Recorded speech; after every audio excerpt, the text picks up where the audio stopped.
Baik, Ibu Bapak, sekarang saya akan mencoba menjelaskan sebagaimana tadi saya sampaikan bahwa metode coaching itu banyak ya, ada yang grow, ada orang menyebutnya core, ada yang menyebutnya mungkin grow MT, grow TH dan sebagainya. Nah, sekarang saya akan menggunakan teknik grow karena teknik grow ini adalah dalam coaching adalah teknik paling tua ya. Tapi tadi misalnya baik itu gore ataupun care itu sama-sama intinya adalah cara untuk mengeksplorasi ya daripada klien kita.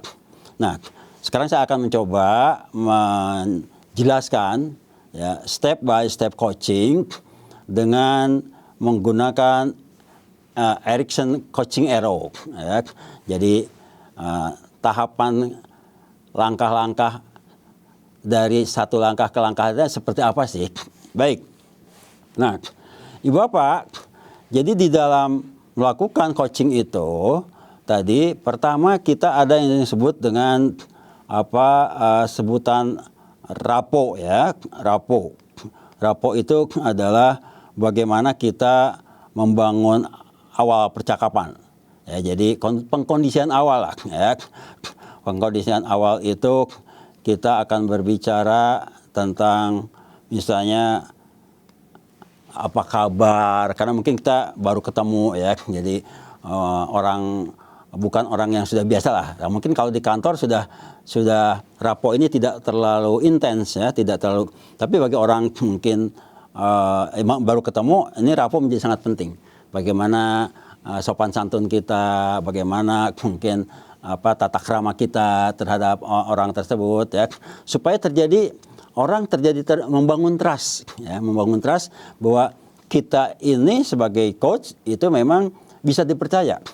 Ya, jadi kalau kita ngomong apapun ini diharapkan bisa nanti ada solusinya dari hasil percakapan ya. Jadi mungkin Ibu Bapak sebelum saya melanjutkan ke langkah-langkah ini bahwa yang namanya coaching itu ini adalah bisa kita lakukan di mana saja, kapan saja, dan kepada siapa saja. Jadi mungkin Ibu Bapak kalau sudah Ibu Bapak punya kemampuan coaching, bisa mengcoaching istri di rumah, misalnya bagi bapak-bapak, atau bisa mengcoaching anak-anak, ya, atau mungkin ibu-ibu bisa mengcoaching suami dan seterusnya, bisa mengcoaching teman di kantor terkait dengan urusan-urusan pribadi. Jadi tidak selalu bahwa yang namanya coaching ini untuk urusan dinas, tidak. Ya. Tapi dalam konteks mungkin pembimbingan di tempat kerja, nanti fokusnya akan lebih kepada hal-hal yang terkait dengan apa yang menjadi objek-objek di tempat kerja.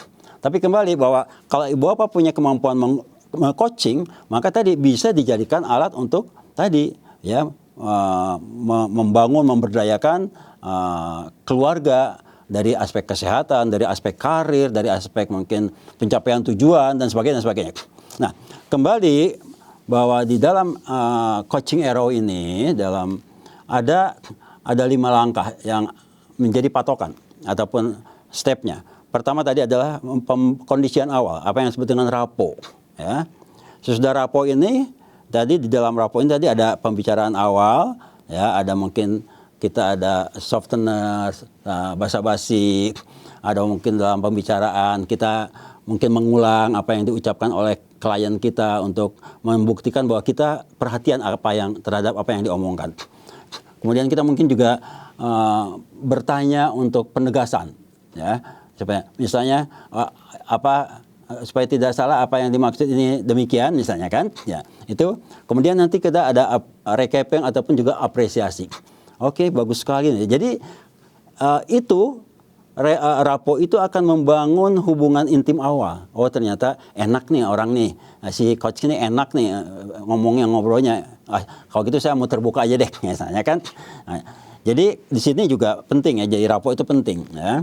Sebab tadi juga di sini seorang coach harus pada saat coach position harus selalu menganggap orang memang menjadi klien kita adalah orang hebat, orang yang punya potensi. Oke, ya, orang ini oke gitu loh ya. Kemudian bahwa orang ini, klien kita ini punya sumber daya, punya kemampuan, dan tugas kita tadi adalah menggali kehebatan-kehebatannya itu, ya.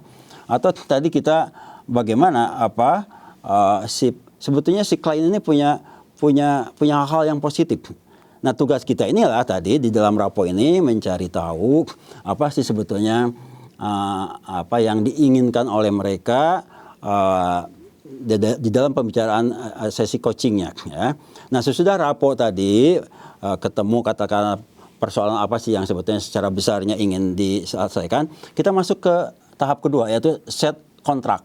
Set kontrak ini adalah menentukan sebetulnya apa yang ingin diperoleh dalam beberapa menit ke depan. Nah, mohon maaf saya sampaikan, dalam teknik coaching, itu coaching session itu adalah antara 30 maksimum sampai 45 menit. Jadi kalau mengcoach itu jangan sampai berjam-jam, ya, nanti pusing ataupun jemu. Jadi mengcoach itu cukup dalam 30. Makanya tadi dalam angka 30 menit ini kita sebagai coach harus punya kemampuan bertanya yang powerful. Ya, dan tadi jangan bukan dialog yang tanpa tujuan. Coba tadi tujuannya di rapor kita ingin tadi menggali kehebatan-kehebatan yang ada pada coach kita. Nah, sesudah ketemu apa yang ingin dibicarakan, maka tadi di set of contract ini kita sampaikan kita cuma punya waktu 30 menit. Ya, oke. Dalam waktu 30 menit kira-kira apa yang mungkin kita bisa raih ke depan. Jadi istilahnya the best possible outcome apa yang bisa kita hasilkan. Nah, kemudian di sana kita mulai ada menggunakan pertanyaan-pertanyaan dasar. Misalnya pertanyaan dasar dari tadi yang sudah ditemukan di rapor, sebetulnya misalnya saya ingin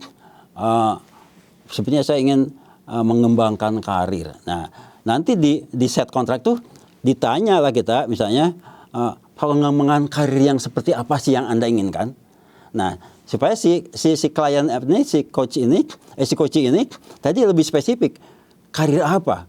Oh, saya ingin misalnya mau jadi seorang profesional apa ke depan. Nah, nanti tugas coach ini tadi adalah sudah tahu bahwa goalnya itu bagaimana kita bertanya agar dia menemukan langkah-langkah untuk itu. Nah, makanya nanti kita tanya lagi misalnya, kenapa sih karir misalnya tadi di bidang misalnya dia pengen punya karir di bidang misalnya IT. Kita akan tanya misalnya, kenapa sih itu penting buat Anda? Ya kan pasti dijawab. Oh, dia cerita gitu. Kemudian kita tanya, bagaimana Anda tahu bahwa Anda memperoleh yang Anda inginkan? Berarti dia tahu parameter-parameter keberhasilannya. Ya. Nah, sudah itu tadi bahwa di dalam kontrak itu di sana hati-hati bahwa pernyataannya harus dalam bahasa-bahasa yang positif, bukan yang negatif. Misalnya bahasa negatif, karena orang ini saya bisa bicara gini, saya ingin membunuh orang misalnya. Nah, itu misalnya negatif, ini ekstrimnya. Nah, kalau ternyata dia tetap yang dia ingin, ini negatif kan membunuh orang ini. Nah, hati-hati, jangan-jangan itu bukan ranahnya coach. Mungkin itu sudah ranahnya psikiater ataupun ya. Jadi kita tidak semua permasalahan bisa diselesaikan dengan coach. Ya. Makanya tadi kita harus hati-hati ya bahwa apa yang diinginkan itu harus dalam bahasa yang positif. Keduanya controllable, bahwa itu dimungkinkan untuk dikendalikan oleh diri si coach itu sendiri.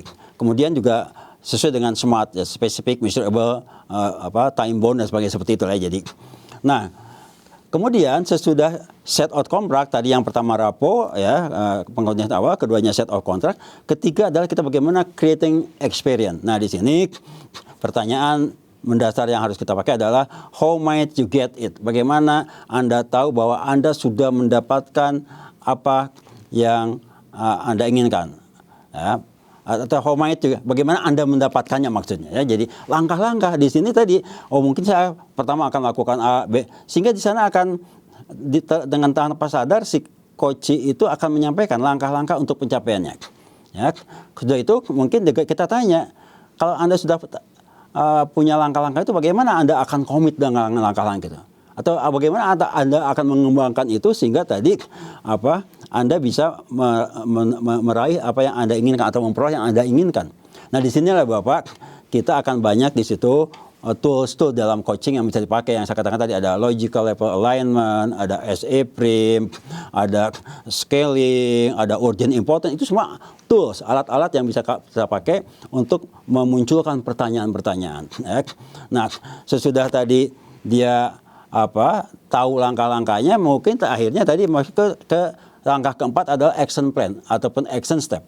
Jadi apa yang dia inginkan itu ya harus dituangkan ke dalam sebuah catatan. Nah, disitulah karena mungkin tadi coach itu akan bicara, maka peran seorang coach itu tadi juga harus mencatat. Makanya coach harus punya coaching note. Jadi mulai dari rapport, set out contract, creating experience, sampai action step, itu semua harus terdokumentasikan di dalam coaching note. Dan itu akan menjadi aset untuk coach membaca apa yang diucapkannya. Jadi inilah mungkin keterampilan yang harus dikuasai oleh seorang coach. Selain mendengar dengan baik, ya, menggunakan juga semua gestur kita, mata kita untuk melihat gestur klien kita. Kemudian juga kita harus mencatat ya yang poin-poin penting sehingga at the end of sesi itu kita bisa menyampaikan ini loh yang tadi Anda bicarakan. Nah, kalau udah beres sampai langkah-langkah, kita tanya kembali di akhir ya.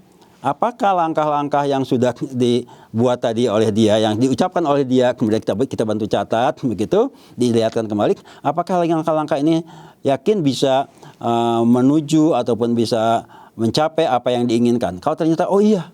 Nah, kalau iya, berarti disitulah keberhasilan kita dalam coaching session, dan sudah itu, ya kita tinggal celebration. Kita menutup sesi, kasih selamat, mengapresiasi, mudah-mudahan Anda bisa komit, bisa ini berjalan, dan seterusnya. Nah, itulah mungkin secara umum daripada step by step coaching session. Jadi paling tidak ada 5 langkah ya. Pertama tadi rapport, pengkondisian awal. Keduanya adalah set out contract, bagaimana kita tentang apa sih yang diinginkan, outcome primnya apa sih. Ketiganya adalah terkait dengan creating an experience. Di sini adalah pertanyaan powerful ya, kita lontarkan. Dan keempat tadi adanya action plan, adanya action step, bahwa si coach mempunyai langkah-langkah untuk meraih apa yang diinginkan kan. Dan terakhir adalah kita kembali tanya lagi, apakah kontraknya terjawab tidak sih dengan langkah-langkah yang sudah dibuat. Kalau oke, kita celebration. Saya demikian ya, sekedar wawasan tentang bagaimana step by step coaching. Terima kasih.